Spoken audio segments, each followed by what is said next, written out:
sure the next one will definitely, without a doubt, be an EMRA. Right? And I didn't notice it before, namely because there's bullshit popped up in my news feed. But your group name is stupid.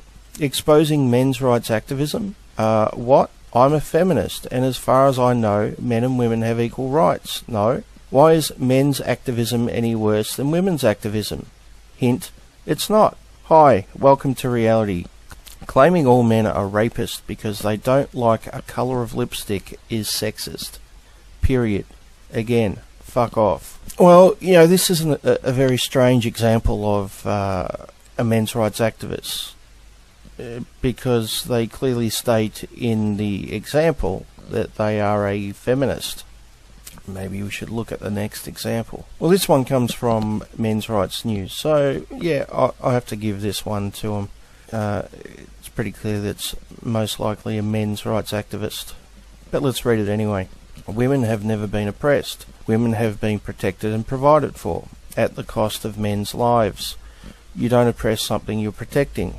Read the book The Myth of Male Power to understand the meaning of oppression versus privilege. It is thanks to men that women had rights to fight for. Well, that's a fair comment, and I have to acknowledge that this one is actually a men's rights activist. Amazing, they actually found one example of an EMRA. So what exactly is wrong with this quote? It's hardly saying that women should be chained to the kitchen sink. It's just questioning feminist ideology, that's all. I don't see anything really wrong with it. But let's move on to the next one. The fact that you use the term Islamophobia in a context outside of sarcasm or irony completely shreds your credibility. You're a retard. There is no such thing as Islamophobia. It is a catchy buzzword coined by spineless shitstains who conflate criticism of a mythology with prejudice against a group of people. Is your tiny brain able to comprehend this? I'm not going to deny that, for example, in the US, most white people think Muslims are all exclusively turban-wearing brown people from the Middle East that teach their children how to blow themselves up and shoot automatic weapons in a terroristy fashion. But this is beside the point. Men are indeed disadvantaged in a few ways. I honestly don't know to what extent because of all the vitriolic propaganda flung by both sides, but men are most definitely disadvantaged in certain ways. Male-dominated fields, that's because women don't have any interest in them, because of artificial gender roles imposed by society. Women should like cooking instead of math, to roughly generalise. I doubt you care. You're riding the high horse so hard you decided to save time and just crawl up its arse. I acknowledge that inequality exists for both sexes, but am unable to make any confident guess as to the extent. I can safely say that sexism affects men as much as women at least. Now, once again, what exactly points to this guy being an EMRA? He does acknowledge that men have issues, but he refers to both sides as if he's on neither side. So I wouldn't say he's an EMRA, I'd say he's sitting somewhere in the middle and judging both feminists and EMRAs as being very similar. As far as acknowledging men have issues as well, if that's the criteria for someone being an EMRA, then both the person interviewing and the person being interviewed in the Cake article would also be EMRAs, because they at least give lip service to men's issues. I don't actually believe that they care about men's issues, but they at least claim to. If that's all that's required to be an EMRA, then surely they're EMRAs as well, aren't they? And there's one more. Unfortunately, every time I click on it, it takes me to the previous picture, so I haven't got a large example to show you, but I can just make it out. It says, she could use a good hard penis in her, set her straight. And then someone replies, maybe a couple. Get those back doors kicked in and have a high five over her back as she gags on the patriarchy. Well, you know, clearly that's an MRA. I mean, it's not like any random troll could be saying that just to, you know, piss someone off. clearly that's probably Paul Elam in disguise, obviously. Because a troll would never, ever say that. Not a chance. Not a chance a troll would try to upset someone by making such comments. Would never happen in the history of the internet. Not once. Next. Have you ever witnessed an EMRA realize the futility of their arguments? On one account has this happened, and it turned into a sexual proposal. It was quite off-putting to say the least. Yes, and I'm sure that is as accurate as the rest of this article. And with that, I'm finally through this piece of shit, so we can move on to something else. Next.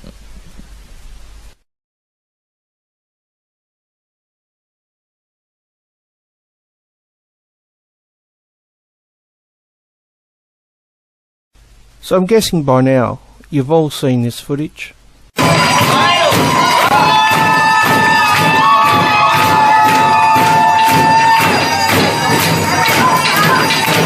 It's from a few years ago at the University of Toronto. Well, the U of T feminists are at it again. U of T feminists blame death threats on men's rights activists. Men's groups have changed campus in the past 3 years and tensions are running high, Feminist says during rally by Jessica Smith-Cross. The men's right movement at University of Toronto is to blame for recent threats targeting women on campus. Feminists charged Monday. CUP 3902's Women's Caucus organized a rally at Spadina and Bloor after messages threatening to kill feminists and women were left in the comments sections of blog TO articles in June and earlier this month. I have to ask again, how exactly do they know these messages were left by EMRAs? The answer is, of course, they don't. And of course we aren't shown these messages. Assuming they exist, why should we believe they are from EMRAs? How can we be sure that it's not another case of Meg Lenker Simons? You remember Meg, right? She's the feminist that's famous for receiving threats on an online university forum and proceeded to hold public rallies discussing how she was a victim. The thing is, Meg wasn't all that smart. You see, she sent the threats to herself, as the police discovered in their investigation. And speaking of rallies, next.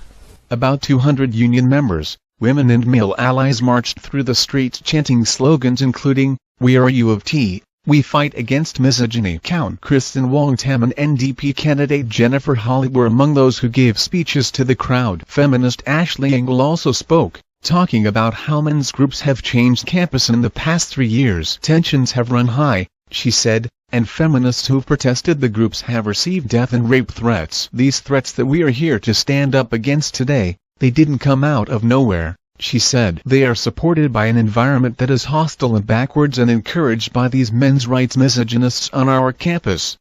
Claims, of course, that she can't prove. Next. Though they hide behind a thin veneer of real issues, just below the surface is a vile and vicious misogyny, she continued. Their goal is to blame all of the issues of people in society on feminism, and a component of that is to threaten and harass feminists into silence. This is really hilarious. The hypocrisy is just unbelievable. She admits that there are real issues. What she forgets to mention is that feminist groups like her own actively stand in the way of dealing with those real issues. Literally stand in the way.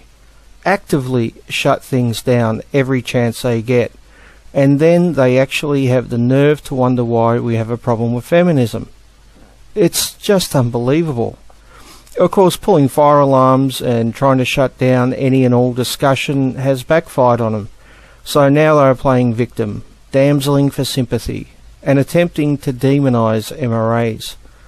You know, the typical methods used by feminists. Next. Justin Trottier, a founder of the Men's Issues Club at U of T and the Associated Canadian Association for Equality, called the online threats deplorable. "We condemn in the strongest words any threats of violence or intimidation as an organization that's active on campus and exists to promote free exchange of dialogue," he said. And I would agree with him. Online threats are fucked up.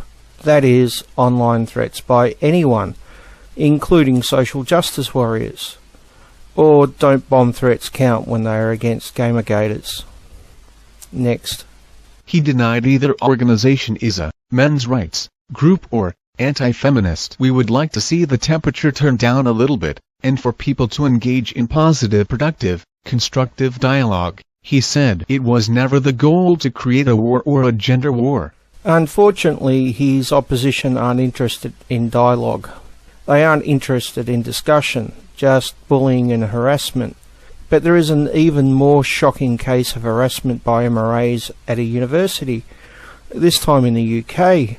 This one is so incredibly shocking, so unbelievably outrageous, so monstrously threatening, that I'm tempted to abandon the term MRA and become a feminist. Well, not really. Let's have a look at this shocker. Men's rights graffiti on campus causes uproar. Wow, it must really be something bad to cause an uproar. Possibly something like kill all women. You know, something bigoted and offensive towards the opposite gender that you would never ever hear from a feminist. I mean, they would never make a hashtag like, I don't know, kill all men, would they? Oh, hold on. They already did that. Anyway, I'm sure for it to cause such an uproar, it would have to be something worse than kill all women, right? Well, let's find out.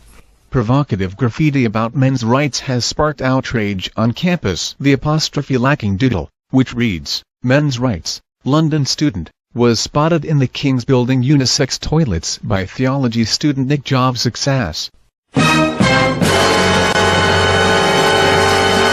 Men's rights London student? Have more evil words ever been spoken in the history of mankind? Surely Satan himself crawled up from the depths of hell to scrawl these words for all to see. What other explanation could there be for such evil? Or possibly they're overreacting, maybe just a little bit. I'll let you decide. Next. Members of King's Intersectional Feminist Society have expressed their annoyance, with some saying they feel threatened by the note. And in no way are they overreacting. Well, maybe a little bit. Next.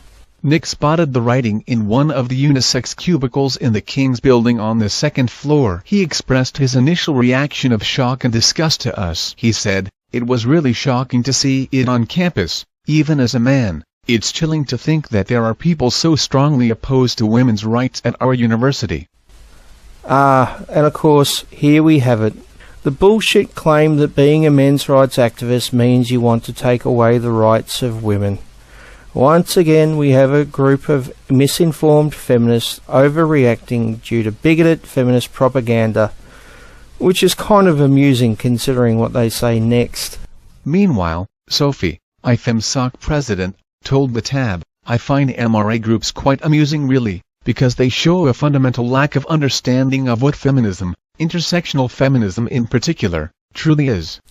Absolutely fucking amazing. Next.